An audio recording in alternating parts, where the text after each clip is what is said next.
네, 오늘 본문 말씀을 가지고 바른 기도라는 제목으로 말씀을 나누겠습니다. 실제로 이 본문 말씀을 가지고요, 아마 4년 전인가요? 말씀을 한번 나눈 적이 있습니다. 그런데 이제 우리가 8월 영성 회복 축제를 앞두고 기도에 대한 말씀을 한번 더 나눴으면 좋겠다 해서요, 본문 말씀을 좀 다시 한번 좀 정리를 해서 말씀을 나눕니다. 많은 관계에서 문제의 중심에는 대화의 문제가 있다라고 이야기합니다. 부모와 자녀와의 문제, 물론 겉으로 나타난 여러 가지 문제들이 있지만 근본적인 문제를 따지라고 하면 대화의 문제가 있는 것이죠. 일방적인 대화, 아니면 이보다 더 심각한 것은 대화가 없는 것. 그러기에 자녀들이 그의 삶이 망가져가고 또한 더 문제 가운데 깊이 빠져드는 것이죠. 물론 대화가 많은 자녀들에게도 삶의 어려움은 찾아옵니다. 사춘기도 찾아오고 학업의 문제도 찾아오고 이성의 문제도 찾아오고 여러 가지 문제가 찾아옵니다. 그러나 대화가 있는 그러한 가정, 부모와 자녀가 많은 대화가 있는 가정은 자녀들이 그를 통해서 위로를 받고 또 힘을 얻고 또 지혜와 또한 그것을 감당할 능력을 소유하게 되는 것이죠. 그러므로 문제가 아니라 잘못된 대화나 대화가 없는 것이 더 큰 문제인 것을 우리는 알 수 있습니다. 부부와의 관계도 마찬가지입니다. 부부의 관계의 중심에도 대화의 문제가 있습니다. 부부에게도 어려움이 찾아오죠. 그러나 풍성한 대화는 그러한 문제를 넘어서서 오히려 문제 가운데 서로를 의지하고 또 서로를 결속시키고 또 그 문제를 넘어설 수 있는 힘과 능력을 얻게 되는 것이죠.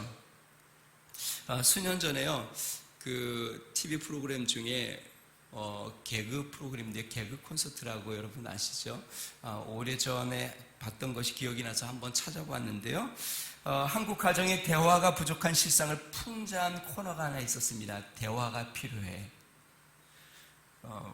이제 프로가 나오기 전에는 이제 노래가 나오는데 대화가 필요해 뭐 이런 노래가 이렇게 쭉 흘러나오면서 화면이 쭉 나오는데 설정이 어떻게 되어 있냐면 경상도 가정인 것 같아요. 경상도 사투리를 쓰는데 아버지와 엄마와 동민이라는 아들이 테이블에 이렇게 세 명이 앉아서 식사를 하는 그 설정으로 시작이 됩니다.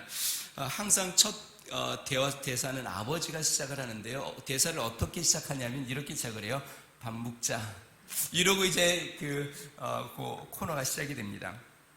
하나를 제가 이렇게 봤는데요. 아버지가 이럽니다. 밥 먹자. 아들이, 아버지, 우리 집은 대화가 너무 없는 것 같습니다. 아버지가 이 아들을 힐끗 쳐다보더니 그러면서 또 이야기합니다. 밥 먹자. 그러다가 아버지가 숟가락을 내리치면서 이렇게 이야기하죠. 네 말 잘했다. 나온 김에 당신 요즘 교육을 어떻게 시키고 있노? 와예. 야, 동민이, 내 며칠 쭉 지켜봤는데 오늘만 해도 그래. 해 뜨기 전에 뽀로로 기 나가 하루 종일 싸돌아다니다가 지 배땡이 고프면 돌아와 밥만 처먹고, 야, 하루 종일 밖에 나가서 뭐하노? 지도 모릅니다. 지도 야 때문에 아주 미치겠습니다. 그러니까 아버지가 이제 동민이에게 얘기해요. 동민이, 네 솔직히 얘기해. 네 오늘 하루 종일 밖에 나가 뭐 했노? 그때 아들이 황당한 표정으로 아버지 보면서 이렇게 이야기합니다. 학교 다녀왔는데요. 졸업 안 했나? 10월에 입학했는데 중학교, 고등학교인데 밥 먹자.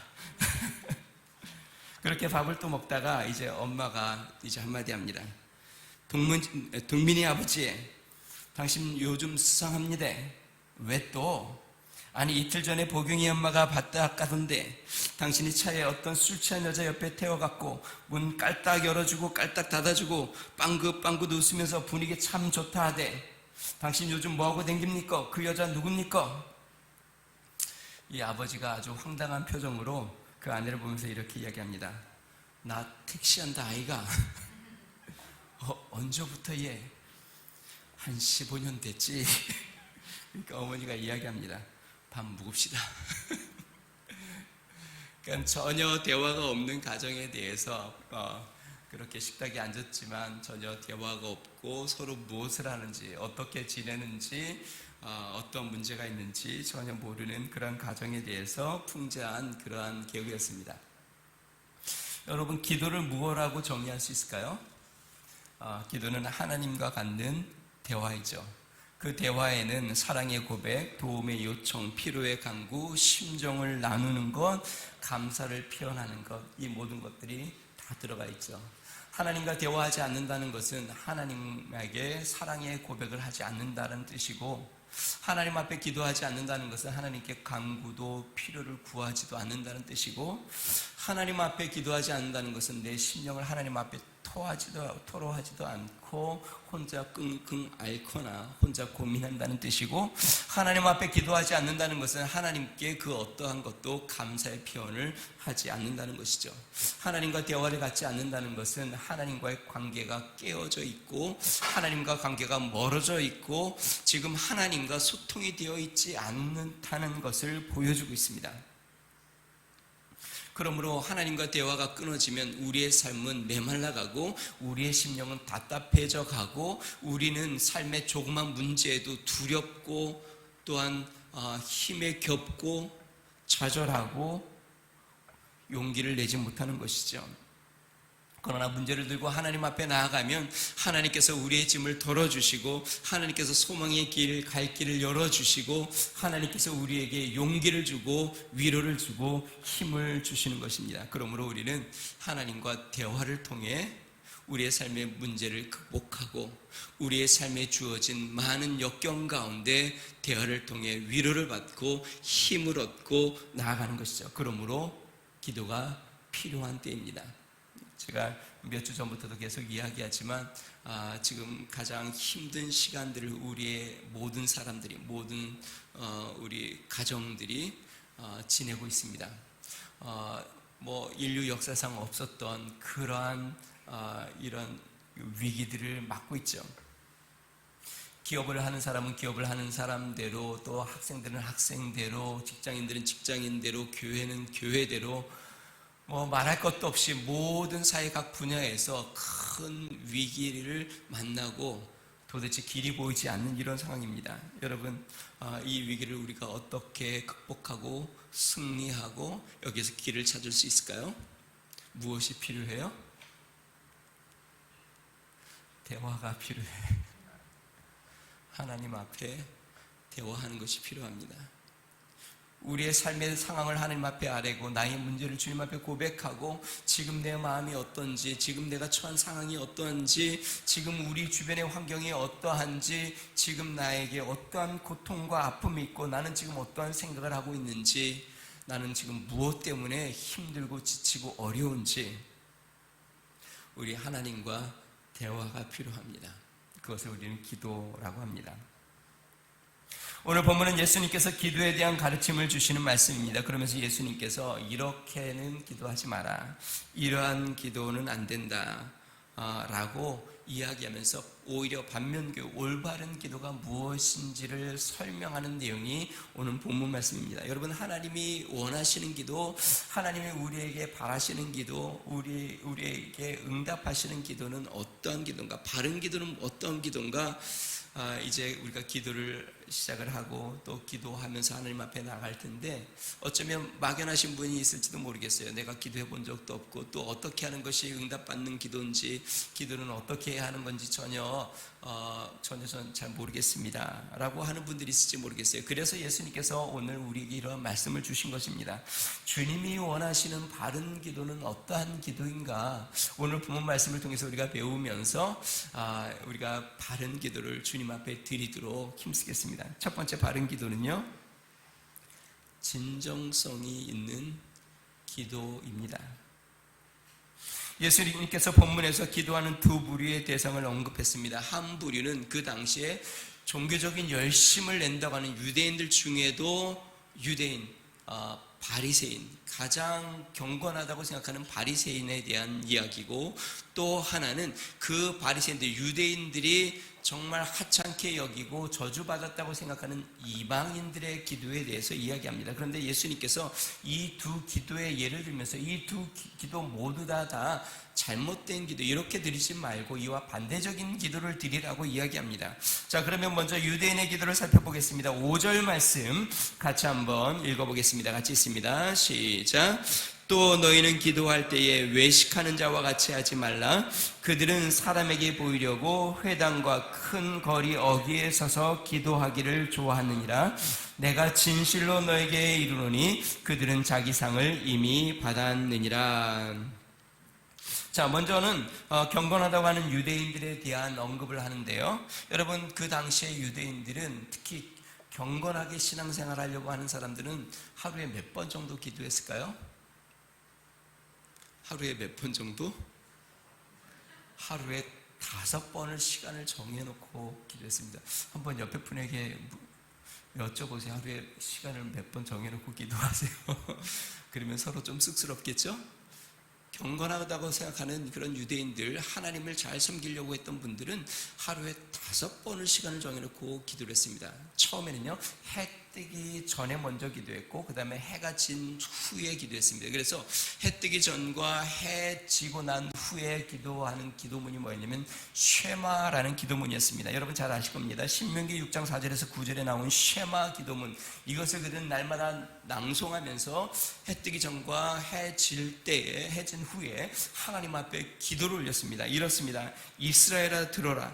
우리 하나님 여호와는 오직 하나이신 여호와이시니 너는 마음을 다하고 성품을 다하고 힘을 다하여 내 하나님 여호와를 사랑하라. 오늘날 내가 내게 명하는 이 말씀을 너는 마음에 새기고 내 자녀에게 부지런히 가르치며 집에 앉았을 때든지 길에 행할 때든지 일어날 때든지 이 말씀을 강론할 것이며 너는 그것을 내 손목에 메어 기호로 삼으며 내 미간에 붙여 표를 삼고 또 내 문설주와 바깥문에 기록할지니라. 그들은 아침에 새벽 일찍 일어나 그리고 저녁에 해가 지고 잠자리에 들기 전에 이 말씀을 외우면서 하나님 앞에 간절히 기도하는 쉐마 기도를 했습니다. 또한 그들은 어떠한 기도를 했냐면 하루에 3번 시간을 정해서 오전 9시, 그 다음에 정오, 오후 3시에 성전에 올라가서 기도를 드렸는데 그 기도문을 데필라라고 합니다. 이때 데필라라는 기도문 18가지의 복에 대한 내력이 기록되어 있는 기도문을 낭독하면서 하나님 앞에 그것을 이루어 달라고 기도를 했습니다. 우리가 사도행전을 많이 보았죠. 베드로도 기도 시간에 맞춰 올라가서 기도를 했고 그러다가 성전 미문에 앉아있는 자를 고치기도 했죠. 사도 바울도 기도 시간이 되어 나아가서 기도했다고 이야기합니다. 그들도 경건한 습관을 쫓아서 기도 시간에 날마다 그 시간에 맞춰 나아가 하나님 앞에 성전에 나아가서 기도한 것이죠. 여러분, 우리 부모님들도 그랬습니다. 우리의 부모님들도 성전에 항상 나와서 자기가 본인들이 정해놓은 시간, 새벽에도 나오고 또 저녁에 나와서 처리하며 기도하고, 낮에는 그러면 비어 있었냐? 그렇지 않죠. 낮에도 교회 나와서 기도하고 본인들이 시간을 정하여 성전에 나와 기도하는 그러한 시간들을 갖고 신앙생활을 했죠. 뿐만 아닙니다. 유대인들은요, 기도문에 또 하나 유명한 기도문이 있는데 거룩한 기도문이라고 해서 카디시라는 기도문이 있습니다. 회당에 모여서 하나님을 경배할 때에 그 모든 경배가 끝나고 마지막 기도문, 마치 우리 교회가 주기도문을 옛날에 하듯이 카디시 기도문을 낭독을 하면서 함께 기도를 올려드렸습니다. 다시 이야기하면 그들의 신앙의 가장 핵심, 가장 중심이 된 것은 무엇이었냐면 단지 안식일에 예배드릴 때만이 아니라 매일매일 삶 가운데 그들의 신앙을 지켜주던 것, 그것은 말씀을 읽고 묵상하는 것과 날마다 시간을 정하여 하나님 앞에 기도하는 것으로 그들의 경건의 시간을 지켜왔다는 것입니다. 예수님이 지적하는 것은 이 경건의 습관이 잘못됐다고 지금 이야기하는 것이 아닙니다. 그것이 습관화되고 그것을 잘못되게 굳어져 간 것에 대해서 지금 지적하는 것이죠. 예수님께서 지금 유대인들을 특히 바리새인에게 지적하는 것은 무엇이냐면 하루에 3번 9시, 12시, 3시에 정해놓고 드리는 데필라 기도에 대해서 이야기합니다. 여러분 한번 생각해 보세요. 처음에는 그들이 어떻게 하면 하나님 앞에 더 거룩하게 하나님과 더 깊은 교제 가운데 하나님의 뜻을 더 따르고 하나님과 더 가까이 하기 위해서 나름대로 시간을 정했을 겁니다. 그리고 하루에 3번 성전에 올라가서 간절하게 기도했을 겁니다. 기도문도 작성하고, 우리처럼요, 기도문이죠. 기도문도 작성하고 그 기도문을 보면서 간절하게 기도했겠죠. 근데 그것이 시간이 지나 어떻게 됐냐면, 이제는 이 바리새인들이 그 기도하는 것을 이제 사람들에게 보이려고 하는 기도로 점점 외식적인 기도로 바뀌었다는 것입니다. 성전에 들어가서 그들이 긴 가운, 축 처지는 긴 가운, 거룩하게 보이는 긴 가운을 입고 성전 앞에 두 손을 높이 들고 하루에 3번 그 데필라 기도문을 암송을 하면서 막 기도하기 시작합니다. 그러면 다른 사람들이 보면서 참 거룩하시다, 거룩하다 라고 사람들이 하는 이야기를 즐기면서 그렇게 기도하기 시작한 것입니다. 자, 그런데 사람들이 시간을 정해놓고 기도하는데 일생을 살다 보면 시간을 못 지킬 때가 있잖아요. 그러면은 길가에서도 기도를 하게 됐는데, 나중에는 사람들이 어떻게 했냐면 오히려 이 기도 시간에 긴 가운을 입고 길가로 나아갑니다. 그리고 사람들이 많이 왕래하는 길 모퉁이에 서서 많은 사람들이 보이는 곳에서 손을 높이 들고 그 시간에 딱 맞춰 나가서 기도문을 외우면서 기도를 하는 겁니다. 왜 그럴까요? 사람들에게 보이기 위해서죠.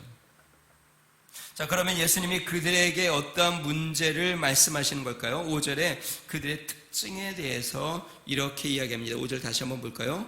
또 너희는 기도할 때에 외식하는 자와 같이 하지 말라. 자, 외식하는 자와 같이 하지 말라라고 이야기했습니다. 다시 이야기하면 예수님이 지금 지적하는 것은 기도의 습관을 이야기하는 것도 아닙니다. 시간을 정해놓은 것도 이야기하는 것이 아닙니다. 외식하는 기도에 대해서 지금 이야기하는 것입니다. 그것은 무슨 뜻인가요? 외식한다. 다시 이야기하면 기도에 진정성이 없다. 참된 마음으로 기도하는 것이 아니다. 진실된 마음이 아니다. 간절한 것이 아니다. 그들은 사람들에게 보이기 위해서 겉과 속이 다른 기도를 하고 있다. 그들 마음에 중심이 없는 기도, 그 마음에 간절함이 없는 기도, 진실함이 없는 기도를 드리는 것이 문제다 라고 지금 이야기하고 있는 것입니다. 여러분, 하나님께서 응답하시는 기도는 진정성이 있는 기도, 마음을 쏟아 드리는 기도, 내 진실한 기도, 간절한 기도를 들으시는 것이죠. 하루는 예수님께서 시돈과 두로 지방을 지나가고 있습니다. 그때 한 가나안 여인이, 이방 여인이죠, 예수님 앞에 소리를 칩니다. 다윗의 자손 예수여, 나를 불쌍히 여기소서, 내 딸이 흉악한 귀신 들렸습니다. 그런데 예수님이 들은 척도 안 해요. 그가 하도 소리 지르니까 제자들이 예수님에게 예수님 지금 한 여인이 저렇게 부르짖고 있습니다. 그랬더니 예수님이 그러죠. 나는 이스라엘의 자녀들의 집에 보냄을 받았다. 그러니까 이방인들에게 지금 복음을 전할 틈이 없고 지금 유대인들에게 복음을 전하도록 지금 하나님이 나를 보내셨다라는 뜻이겠죠. 그랬더니 이 여인이 예수님 앞에 달려와서 엎드리면서 이렇게 이야기합니다. 주여, 저를 도와주소서.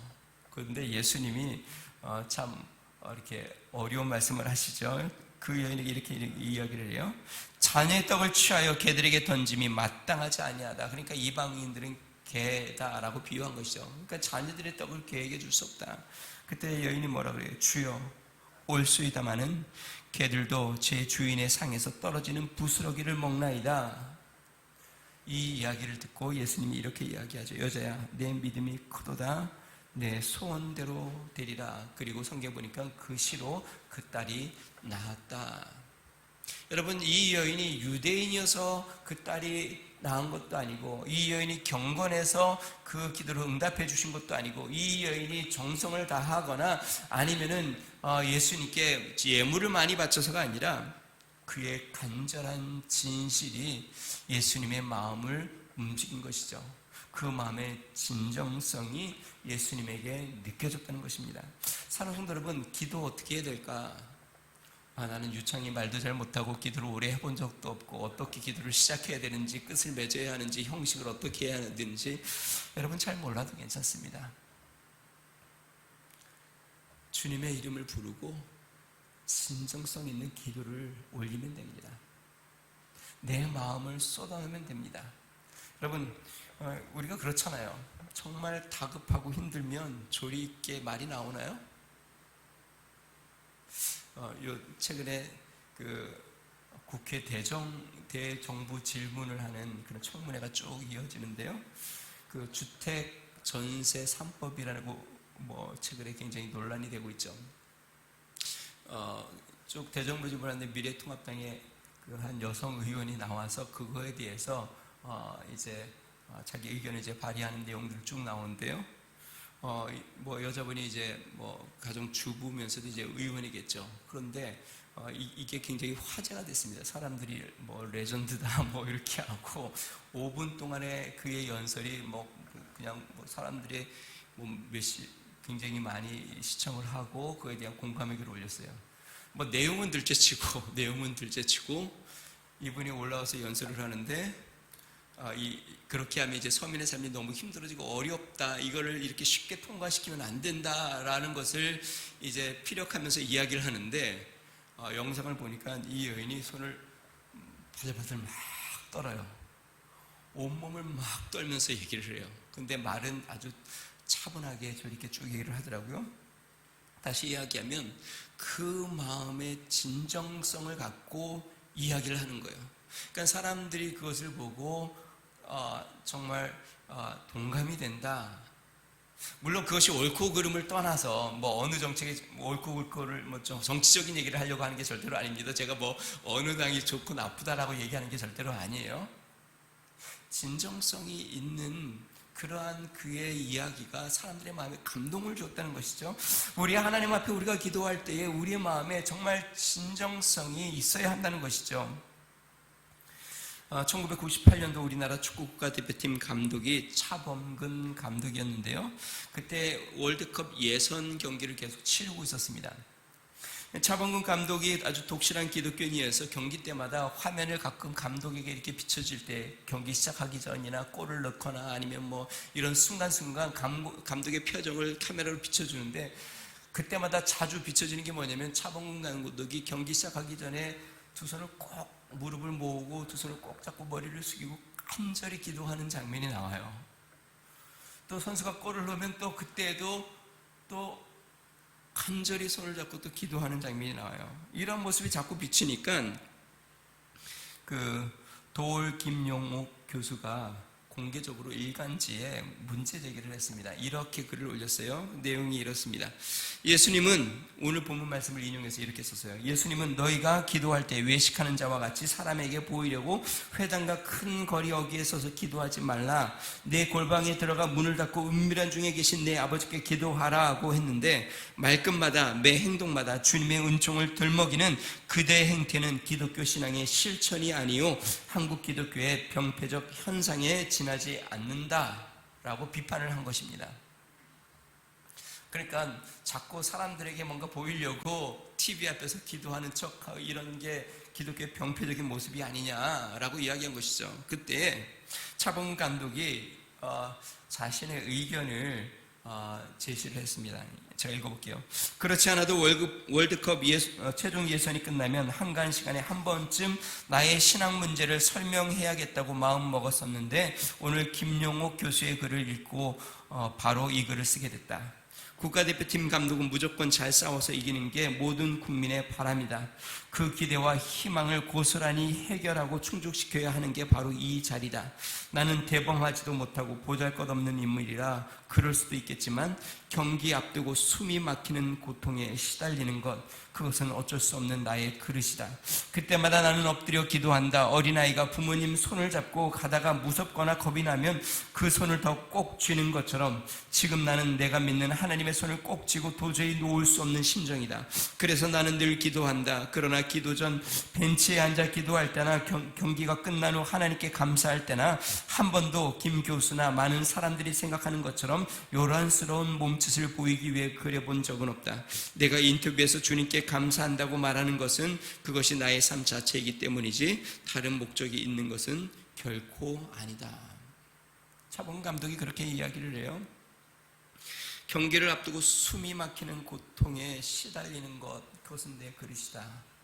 도저히 숨이 막혀서 숨쉬기조차 어려워서 너무 고통스럽고 짐이 무거워서 내가 하나님 앞에 기도하지 않고는 도저히 견딜 수가 없어서 너무 무섭고 겁이 나서 하나님의 손을 더 꼭 잡지 않고는 내가 견딜 수가 없어서 내가 지금 카메라를 의식하는 것도 아니고 또한 관중을 의식하는 것도 아니고 회중을 의식하는 것도 아니고 그 어떠한 시선을 의식하는 것이 아니라 내가 도저히 견딜 수가 없어.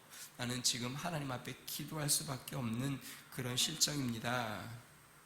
라는 글을 올렸습니다. 여러분, 하나님이 원하시는 기도가 어떤 기도예요?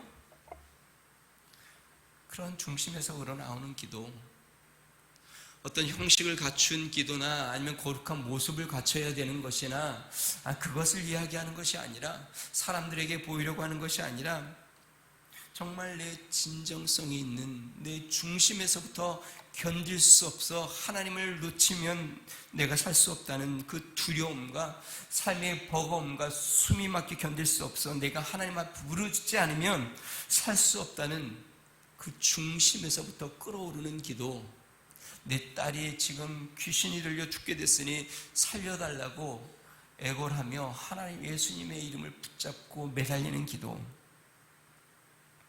그러한 진정성의 기도를 드리라고 지금 예수님이 말씀하시는 것이죠.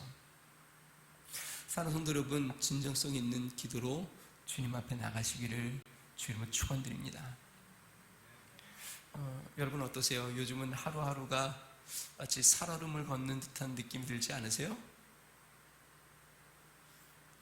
평안하시군요. 물론 우리의 심령은 주 안에서 평안하죠. 환경과 삶과 우리의 주변의 여건들이 그렇지 않습니까? 실은 주말에 이제 저희 아내가 이제 잠시 방학을 해서 하루 이틀 좀 외부를 좀 갔다 왔는데, 가기 전에 비가 많이 와서 지하에 물이 막 큰 거니 고이더라고요. 그래서 출발하려고 하는데 도저히 발이 안 떨어져요. 이걸 두고 어떻게 가나. 그래서 제가 김동희 장로님께 SOS를 쳐서, 장로님 저 없을 때 한 번씩 와서 좀 봐주십시오. 장로님이 와서 가습기도 틀고 물도 좀 닦고, 그래도 오늘 아침에 와 보니까 오늘 제일 먼저 와서 또 한 게 뭐예요? 물이 얼마큼 고였나. 하루하루가 모든 우리의 삶의 여건들이 하루하루가 우리가 하나님을 의지하고 하나님을 바라보아야 되고 주님이 도우셔야 한다는 생각들을 많이 갖습니다. 사랑하는 성도 여러분, 기도하시기를 주님 축원드립니다.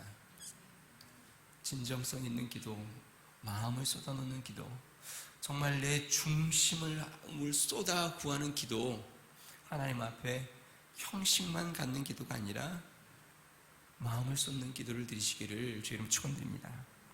두 번째 바른 기도는 어떤 기도일까요? 바른 기도는 하나님 아버지께 집중하는 기도입니다. 바리새인의 기도의 또 하나의 문제는 무엇이냐면 관심이 하나님께 있지 않다는 데 문제가 있습니다. 참 이게 아이러니하죠. 기도는 하나님 앞에 드리는데 관심이 어디 있어요? 하나님께 없어요. 관심이 사람들과 자신에게 있어요. 사람들이 나를 어떻게 볼까? 내가 어떻게 비춰질까? 나는 어떤 사람으로 평가받을까? 사람들이 나를 누구라고 이야기할까? 지금 기도가 하나님 앞에 초점이 맞춰진 게 아니라 자신에게 또 사람들의 시선에 초점이 맞춰져 있다는 것이죠. 우리 많이 경험하잖아요. 요즘 사람들이랑 가끔 만나서 커피숍에 가면 그런 사람들이 있잖아요. 휴대폰을 계속 들여다보고 있는 사람. 뭔가 진지한 얘기를 하려고 했는데 휴대폰을 계속 보고 있으면 진지한 대화가 잘 될까요? 아니면 거울을 자꾸 보고 있다든지. 여러분, 바른 대화의 가장 기본적인 태도는 무엇이냐면 상대방에게 관심을 집중하는 겁니다. 바른 대화를 하려면 그 사람이 한 의도가 무엇인지 바로 깨닫고 그 사람의 마음이 어떤지를 이해하고 또한 내 마음을 그 사람에게 바르게 표현하려면 서로에게 집중되어 있어야 합니다. 지금 주변에 누가 왔다 갔다 하는지, 지금 음악이 무엇이 나오는지, 그런데 내 마음이 쏘이고, 그런데 눈길이 가고, 자꾸 휴대폰을 들여다보고 이러면 그 사람이 지금 어떤 의도로 그런 이야기를 하는지, 무슨 말을 하는지 잘 알아듣지 못하죠. 그래서 내 말 들었어? 그러면 물어보죠. 뭐라고 말했는데, 우리 자녀들이랑 대화를 하다 보면 그런 경험을 많이 하잖아요. 그래서 예수님이 주시는 권면이 무슨 말씀일까요? 6절 말씀 한번 읽어보겠습니다. 같이 있습니다. 시작. 너는 기도할 때에 내 골방에 들어가 문을 닫고 은밀한 중에 계신 내 아버지께 기도하라. 은밀한 중에 보시는 내 아버지께서 갚으시리라. 기도할 때에 골방으로 들어가라. 다시 이야기하면 기도가 방해받지 않도록, 다른 사람들에게 신경 쓰지 않도록, 다른 것에 내 마음이 빼앗기지 않도록 골방에 들어가서 너를 기다리고 계신 주님 앞에 집중하여 기도해라. 사랑하는 성도 여러분, 우리 주위에는 하나님 아버지께 집중하지 못하게 하는 소란스럽고 현란하고 매력적인 것들이 우리 주위에 얼마나 많습니까? 우리 가정에도 많잖아요. TV도 있고, 요즘은 휴대폰에서 그냥 다 뭐든지 다 볼 수 있고, 검색할 수 있고, 모든 소식을 다 들을 수 있고, 또 끊임없이 전화도 오고. 우리 마음이 정말 한시라도, 잠시라도 주님 앞에 집중된 적이 얼마나 있는가. 하루에 24시간 중에, 아니 깨어있는 몇 시간 동안 내 마음이 단 5분이라도 주님 앞에 집중되어 있는가? 우리는 세상의 많은 것에 우리의 마음을 빼앗기고 주님 앞에 집중할 시간이 없죠. 또 때로는 염려와 두려움의 마음을 빼앗기고, 세상의 마음을 다 빼앗기다 보니 주님 앞에 내 마음을 집중해서 주님 앞에 참된 대화를 나눌 수 있는 진실한 대화가 이루어지지 않는 것이죠. 예수님과 마음을 통할 수 없는 겁니다. 그래서 예수님께서 골방으로 들어가라. 은밀한 중에 보시는 그 주님이 기다리는 그곳으로 와서 나에게 내 마음을 쏟아놓으라 라고 말씀하신 것이죠. 서아프리카의 국경 지역에 모든 부족이 예수님을 믿는 그러한 부족이 있었다고 합니다. 교회를 토담으로 이렇게 지었는데, 그러니까 공간이 많진 않죠. 그래서 남는 방이 없어서 마을 사람들이 기도를 하려고 할 때에 기도의 공간이 넉넉지가 않아서 숲속에다가 조그마한 오두막을 하나 짓고 기도실이라고 써붙여놨습니다. 그런데 그 마을 사람들이 얼마나 기도를 많이 했는지 그 숲속으로 매일매일 수도 없는 사람들이 기도하러 왔다 갔다 하다 보니까 그 오두막으로 가는 길에 오솔길이 이렇게 생겼어요. 그러니까 사람들이 계속 밟고 왔다 갔다 하다 보니까 그 가는 길에 길이 생긴 것이죠. 자, 그런데 사람들이 기도를 좀 소홀히 하면 어떻게 됐을까요? 그 길이 금세, 우리 교회도 그렇잖아요.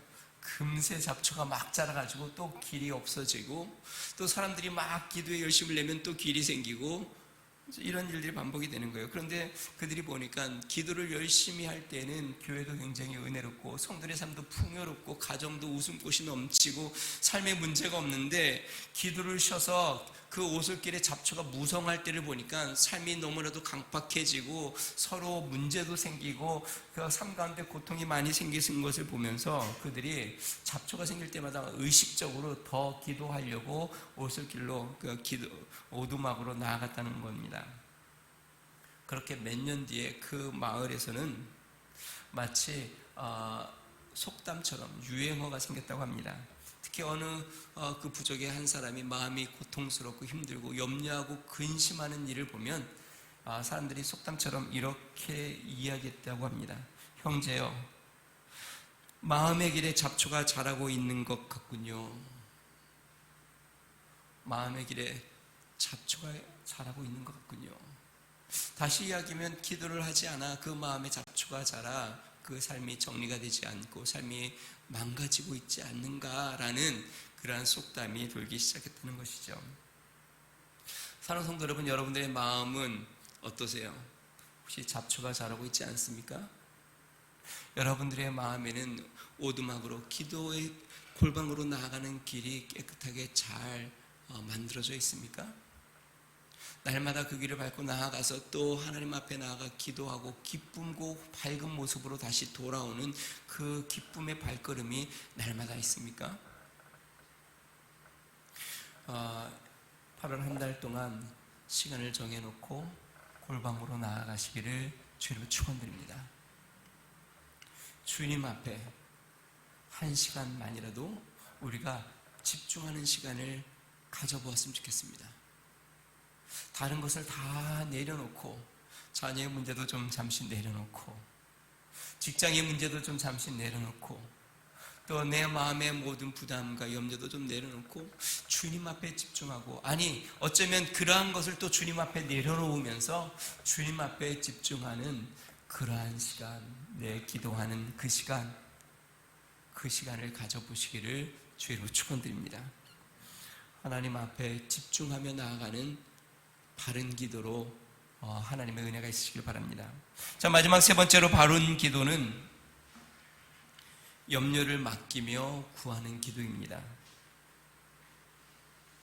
예수님께서 잘못된 기도에 대한 두 번째 대상으로 이방인에 대한 이야기를 합니다. 7절 말씀 같이 한번 읽어보겠습니다. 7절 말씀입니다. 찍습니다. 시작. 또 기도할 때에 이방인과 같이 중언부언하지 말라. 그들은 말을 많이 하여야 들으실 줄 생각하느니라. 자, 여기에서 중언부언이라는 단어는요, 헬라어로 바타로 게세테라는 단어인데요, 히브리어로는 파트라는 단어입니다. 유대인들이 어렸을 때, 어린아이들이 이제 말을 배울 때에 뜻도 모르지만 부모의 말을 따라서 파트 따라하면서 말을 배우는 것을 의미한 것입니다. 다시 이야기하면 뜻도 모르지만 계속 반복하는 것, 지금 그것을 이야기하는 거죠. 우리 예수님께서 이방인들의 기도에 대해서 그들이 주문처럼 외우는 의미도 없고 뜻도 없고 단지 그냥 주문처럼 계속 많이 반복해서 외우면 하나님이 들으실 것이라고 생각하는 그 기도에 대해서 지금 지적하고 있는 것입니다. 자, 그러면 이들은 왜 똑같은 말을 계속하는 걸까요? 자, 그 이유가 요한복음 6장 뒤쪽에 나옵니다. 6장 31절 32절에 제가 한번 읽어보겠습니다. 31절 32절. 그러므로 염려하여 이르기를 무엇을 먹을까 무엇을 마실까 무엇을 입을까 하지 말라. 이는 다 이방인들이 구하는 것이라. 너희 하늘 아버지께서 이 모든 것이 너에게 있어야 할 줄을 아시느니라. 이방인이 이렇게 구한다. 그러니까 먹을 것 입을 것 마실 것을 계속 반복해서 또 얘기하고 또 얘기하고 또 얘기하고 또 얘기하고, 이거 주세요, 이거 주세요, 이거 주세요, 이거 주세요, 뭐 이렇게 먹을 것 입을 것 마실 것을 계속 반복해서 계속 구한다는 것이죠. 그것을 지금 이방인들이 구한다. 그러면서 뭐라고 말씀해요? 32절에 보니까요, 이 모든 것이 너에게 있어야 할 줄을 아시느니라 라고 말씀했습니다. 그런데 오늘 본문 말씀 8절을 한번 읽어보겠습니다. 할 수 있습니다. 시작. 그러므로 그들을 본받지 말라. 구하기 전에 너희에게 있어야 할 것을 하나님 너희 아버지께서 아시느니라. 똑같은 말씀을 쓰셨죠. 하나님이 아신다. 너희들에게 이것이 필요하고 너희들에게 있어야 할 것을 아신다. 여러분, 우리의 필요, 우리에게 정말 삶의 우리 생을 위한 필요한 것들을 하나님은 알고 계십니다. 그것을 우리가 두려운 마음으로, 염려하는 마음으로 또 이야기하고 또 이야기하고 또 이야기하는 것에 대해서 우리 하나님께서는 그것은 이방인이 하는 기도와 같다라고 이야기합니다. 왜 똑같은 말을 반복해서 많이 할까요? 믿음이 있어서 그럴까요? 성령의 감동이 임해서 그럴까요? 기도의 은혜가 넘쳐서 그럴까요? 하나님에 대한 믿음이 없어서 그렇죠. 그러기에 염려가 찾아오는 것이죠. 주님에 대한 믿음이 없기에 마음이 염려가 되고, 염려가 되니까 주님이 주실지 안 주실지 믿음이 안 생기고, 그러니까 어떻게 해요? 또 확인시켜드려야 하고 또 확인시켜드려야 하고 또 이야기해야 되고 또 이야기해야 되는 거죠. 그래서 예수님께서 뒷부분에 염려하지 말라, 먹이신다라고 이야기한 거죠. 사도 바울은 이렇게 이야기했습니다. 우리가 너무 잘 아는 말씀이죠. 빌립보서 4장 6절. 아무것도 염려하지 말고 다만 모든 일에 기도와 간구로 너희 구할 것을 감사함으로 하나님께 아뢰라. 여러분, 우리가 필요를, 저를 한번 보세요. 우리의 필요를 구해야 될까요? 구하지 말을까요? 그러면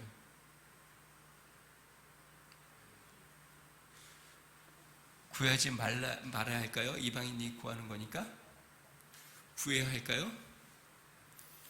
요 이제 중간에 보면 예수님이 주기도문을 이제 요 7장에서 가르치시면서 이렇게 이야기하죠.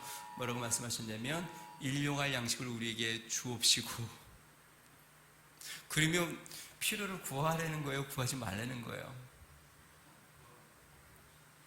자, 예수님이 말씀하시는 이겁니다. 염려하며 구하지 말고 감사하며 구하라는 것입니다. 염려하면서 구하는 것은 이방인들이 구하는 것이다. 염려하면서 또 이야기하고 또 이야기하고 믿음이 안 생겨서 하나님이 믿어지지 않아 또 이야기하는 것은 주문처럼 그건 이방인들이 하는 거다. 너희는 감사하며 하나님께 아뢰라. 사랑하는 성도 여러분, 믿음으로 기도하시기를 바랍니다. 염려를 내려놓고 감사하며 기도하시기 바랍니다. 오늘 본문 말씀에서 예수님께서 기도에 대해서 우리에게 말씀해 주십니다. 잘못된 기도에 대해서 지적을 하시면서 바른 기도를 드릴 것에 대해서 이야기합니다.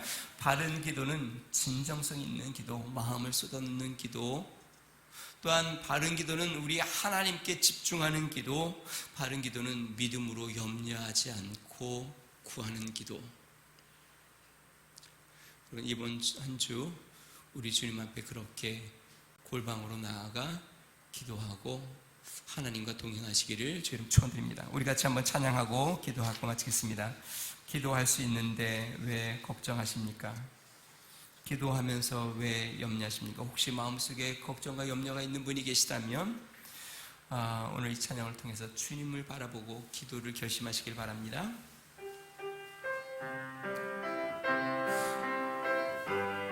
우리 가슴에 손을 얹고 같이 찬양합니다. 기도할 수 있는데 기도할 수 있는데 왜 걱정하십니까? 기도하면서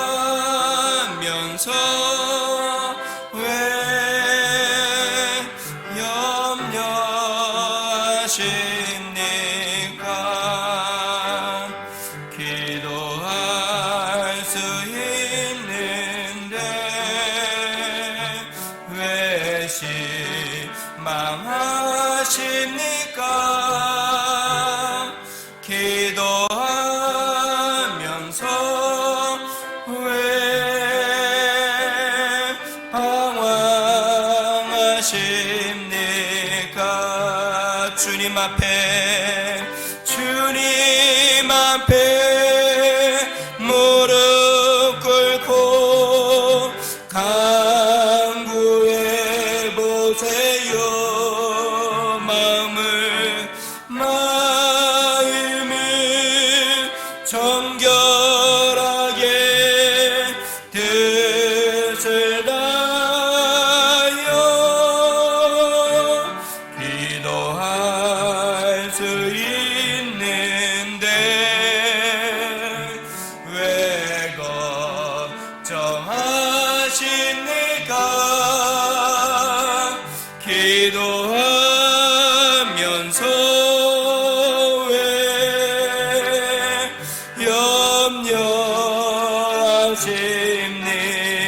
우리 한 번 더 기도할 수 있는데 기도할 수 있는데 왜 실망하십니까? 왜 실망하십니까? 기도하면서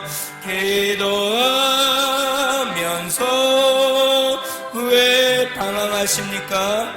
방황하십니까? 우리 오른손 듣고 주님 앞에 무릎 꿇고 간구해 보세요. 마음을 정결하게 정결하게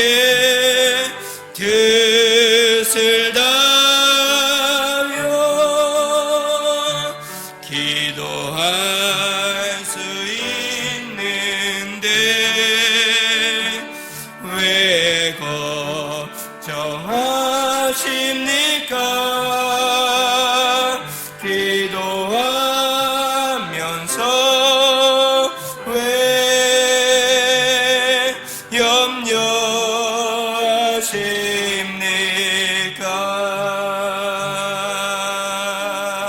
염려하십니까? 우리가 한번 기도하겠습니다. 설교 중에 인용한 차범근 감독의 말을 기억합니다. 나는 대범하지도 못하고 보잘것없는 인물이라 그럴 수도 있겠지만 경기를 앞두고 숨이 막히고 고통에 시달리는 건 그것은 어쩔 수 없는 나의 그릇이다. 그때마다 나는 엎드려 기도한다. 어린아이가 부모님 손을 잡고 가다가 무섭거나 겁이 나면 그 손을 더 꼭 쥐는 것처럼 지금 나는 내가 믿는 하나님의 손을 꼭 쥐고 도저히 놓을 수 없는 심정이다. 도저히 놓을 수 없는 심정. 이것을 놓으면 내가 죽을 것 같고 빠져들 것 같고 무너질 것 같아서 도저히 이 손을 놓을 수 없는 그 심정. 여러분, 우리가 하나님 앞에 하나님, 내 심정이 그렇습니다. 내가 주의 손을 놓으면 빠져들 것 같고 무너질 것 같고 헤어나지 못할 것 같습니다. 주님, 내가 주님을 붙잡습니다. 주님 앞에 나아갑니다. 주님, 나를 불쌍히 여겨주시고 나를 붙잡아 주시고 나를 건져주시고 인도해 주시고 이끌어 주십시오. 특히 이번 8월 한 달 주님 앞에 가까이 나아가 기도하고 주의 말씀을 내가 날마다 기록하며 나가기 원하는데 성령으로 나를 도우셔서 나에게 은혜를 베풀어 주시고 새롭게 해달라고 우리 같이 한번 기도하겠습니다. 존귀하신 하나님 아버지, 기도하지 않고는 하나님 단 한순간도 우리가 살 수 없고 하나님 숨쉬기조차 벅차고 하나님 아버지 위태로운 상황 가운데 하나님 지나가고 있습니다.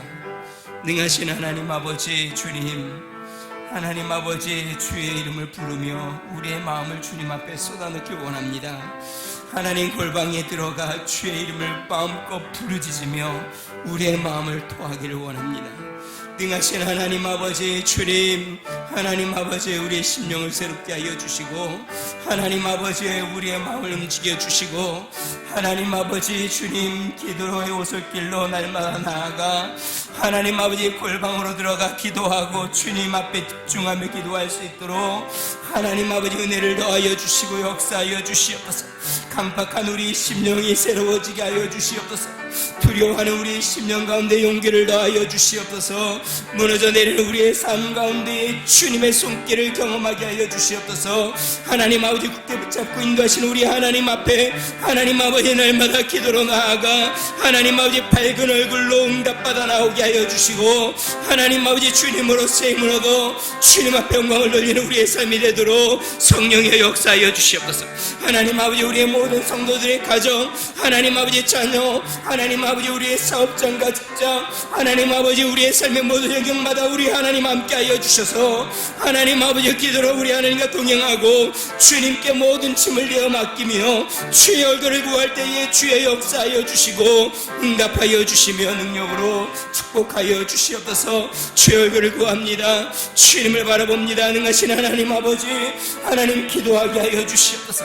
하나님 아버지 주님 앞에 집중하며 기도할 수 있도록 은혜를 더하여 주시고 우리의 마음을 쏟아놓아 응답받는 축복의 역사가 넘쳐나도록 성령이 응답하여 주시고 축복하여 주시옵소서. 감사합니다. 좋으신 하나님 아버지 감사합니다. 골방으로 나오라고 말씀하시는 주님, 우리에게 말씀을 주시고 우리에게 응답하시며 하나님 우리의 마음을 위로하고 감싸주실 하나님 아버지 앞에 나오라고 말씀하시는 주님, 하나님 아버지 이번 8월 한 달 하나님이 이번 주 우리가 주님 앞에 골방으로 나아가 우리의 마음을 쏟아놓고 하나님 진실한 기도, 주님 앞에 집중된 기도, 믿음으로 드리는 기도 하나님 아버지 주님 앞에 드리길 원하오니 주여 우리의 마음에 큰 감동과 은혜로 붙잡아 주시옵소서. 하나님 아버지, 날마다 주님 앞에 기도하는 그 시간이 가장 즐겁고 기쁜 시간이 되어 주님과 동행하고 주의 말씀을 붙잡고 나아가도록 축복하여 주시옵소서. 이번 한 주도 기도로 승리하고 하나님의 은혜가 각 가정과 심령에게 넘쳐나고 몸된 교회에 충만하도록 함께하여 주시옵소서. 감사합니다. 예수님의 이름으로 기도합니다.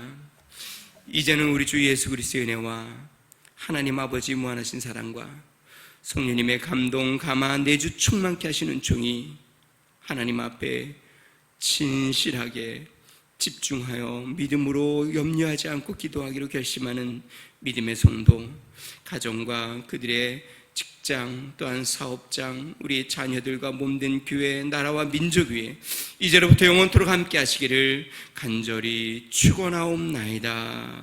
아멘.